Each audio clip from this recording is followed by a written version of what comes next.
It's always nice to know that I have pre-made meat in there that all I have to do is thaw and add it to whatever recipe I'm making, and that really cuts down on the cooking time. So, hey y'all, welcome back to my channel. Today I am going a little bit rogue. I am recording in the kitchen today, and I am also in my workout clothes because I'm talking about dinner prep today, and I am hoping while dinner is cooking to be able to sneak in a little bit of a workout. So that's why I'm casual.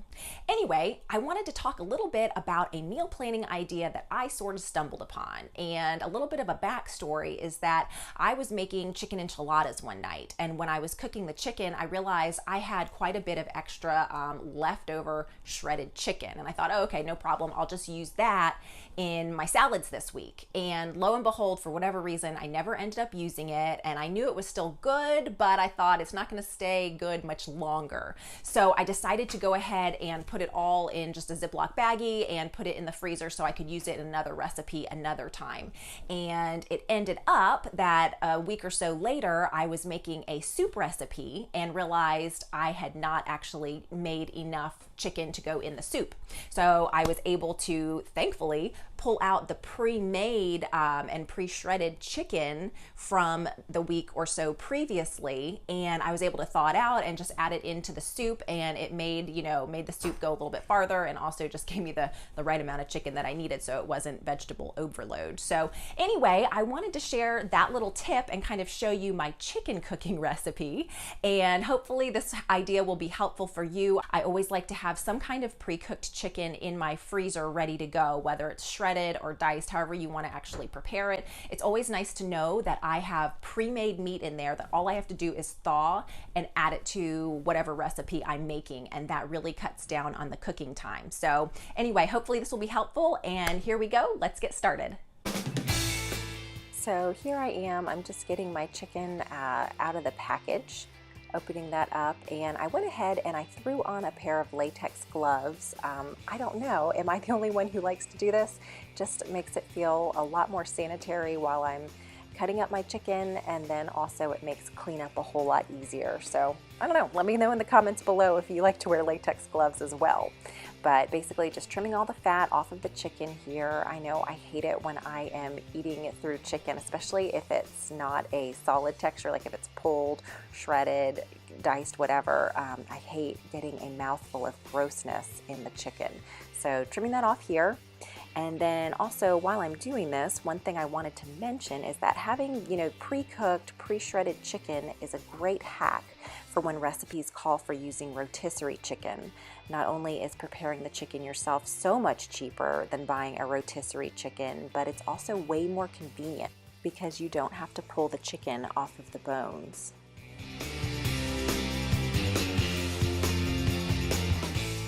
So I'm just about done trimming up the chicken, and so I'm peeling off my gloves because now I'm going to start moving towards the baking phase. So I went ahead and grabbed a generous piece of aluminum foil so that I can foil line my 9x13 baking dish. What is more pragmatic than being able to pretty much skip the cleanup phase when you're done cooking? So I shot that with a couple of sprays of Pam just to keep the chicken from sticking.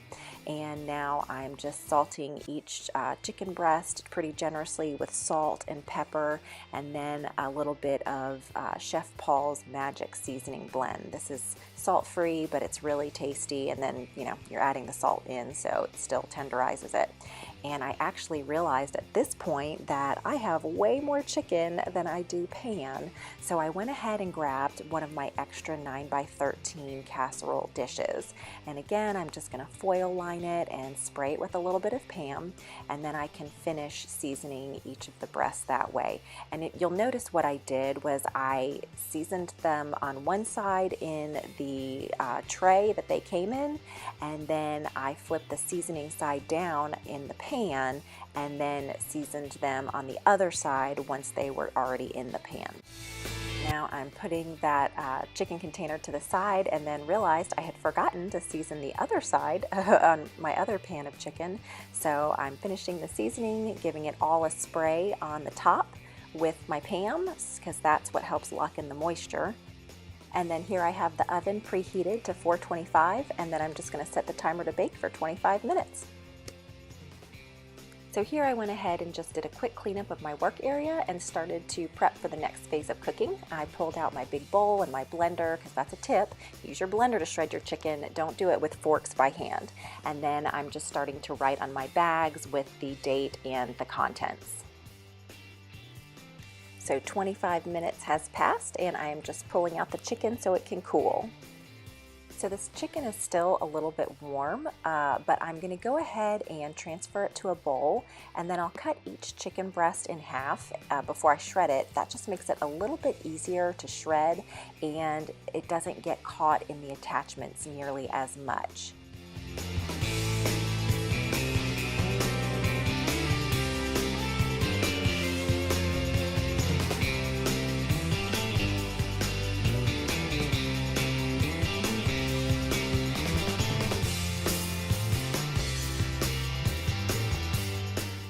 And that's pretty much it. You can see it's nice and shredded. Now I'm just putting a portion aside for the meals that I'm going to make this week, and then the rest I will put in the pre-labeled Ziploc bags I made earlier. The rest of the meat we'll eat tonight. So here's one more idea. When you finish watching this video, hop onto Pinterest and just look up rotisserie chicken recipes or shredded chicken recipes, and that's going to give you a boatload of ideas for different recipes that you can use for all that shredded chicken that you just made. And I'll also be sure to link in the description box below the recipes that I use for my chicken enchiladas and also my taco soup recipe that I'm going to be making later this week. But just remember that I'm subbing out the beef in that recipe for shredded chicken. So anyway, how's that for pragmatic?